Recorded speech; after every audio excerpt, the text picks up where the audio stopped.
Bonjour à tous, aujourd'hui c'est la Saint Padre Pio et l'occasion de marcher à nouveau sur les traces de ce saint mystérieux, insondable peut-être, de l'histoire de notre Église.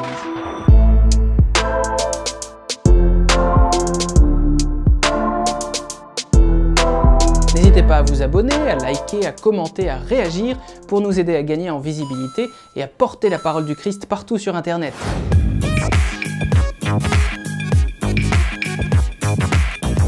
Beaucoup de choses ont été dites sur Francesco Forgione depuis qu'il s'est fait connaître au monde sous le nom de Frère Pio chez les frères Capucins.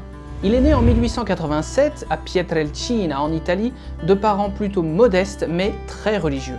Il ne reprendra pas le travail agricole de son père, mais très vite voit une vocation sacerdotale se dessiner dans son âme. Et ses parents l'y encouragent fortement.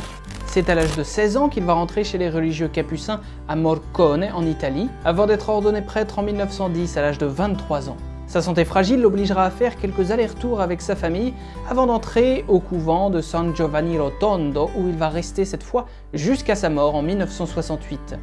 Le point le plus surprenant de sa vie, les stigmates, vont apparaître dès cette année 1910 et seront révélés par lui-même en 1911 à son père spirituel. Se manifestant d'abord par des petites rougeurs et des marques croissantes, c'est surtout en 1918 que ces marques prendront toute leur ampleur et viendront se fixer durablement sur les mains, les pieds et le côté du sein.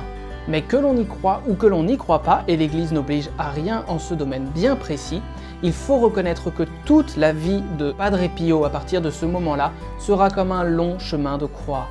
Alors que celui-ci va chercher à dissimuler ses plaies dans un premier temps, très vite les personnes à son contact vont diffuser l'information et dès 1919, les journaux locaux vont s'emparer du sujet. Dès cette année, alors qu'il n'a que 35 ans, la presse va parler du sujet en parlant de miracles et de sainteté. Et dès lors, les pèlerinages, les visites vont ne faire qu'augmenter au couvent de San Giovanni Rotondo. C'est peut-être ce que l'on retient le plus de la vie de Saint Padre Pio, ces manifestations extraordinaires qui lui ont valu tant de grâce et tant de problèmes.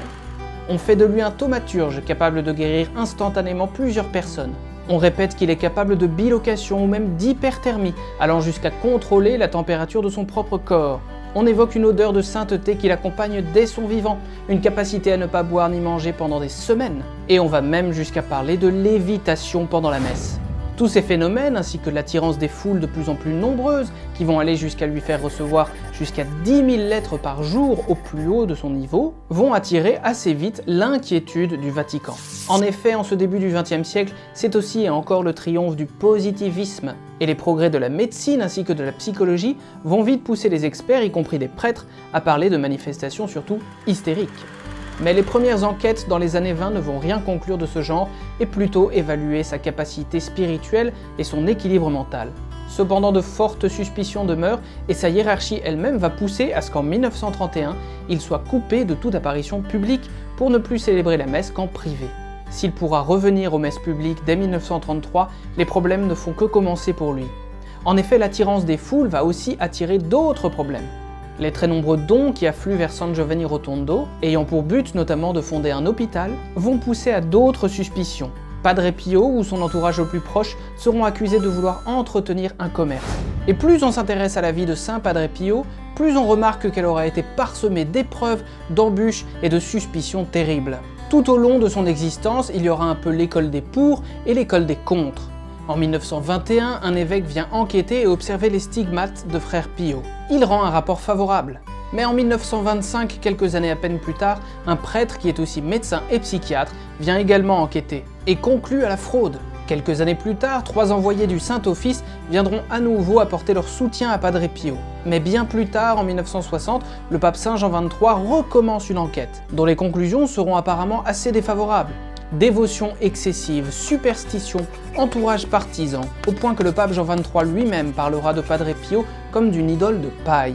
Et pourtant, c'est Saint Paul VI, son successeur, qui va rendre en 1964 à Padre Pio toute la liberté de son ministère. Avec Saint Jean-Paul II et tous les papes suivants, il reconnaîtra la fécondité de sa vie. Sans se prononcer officiellement sur les stigmates, et en rappelant que ceux-ci ne sont jamais une preuve irréfutable de sainteté, ces papes nous aident à voir quel prêtre et quel pasteur Padre Pio fut pendant toute sa vie.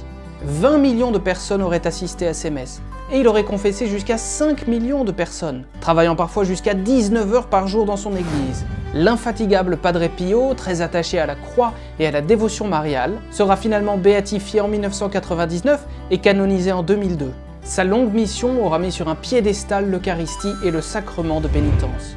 Désormais son corps, dont le visage a été reconstitué avec un masque en silicone, peut désormais être vénéré dans l'église de San Giovanni Rotondo. Puisse la dévotion au Saint Padre Pio nous aider à marcher dans les pas mêmes du crucifié. Merci pour votre attention et à très bientôt.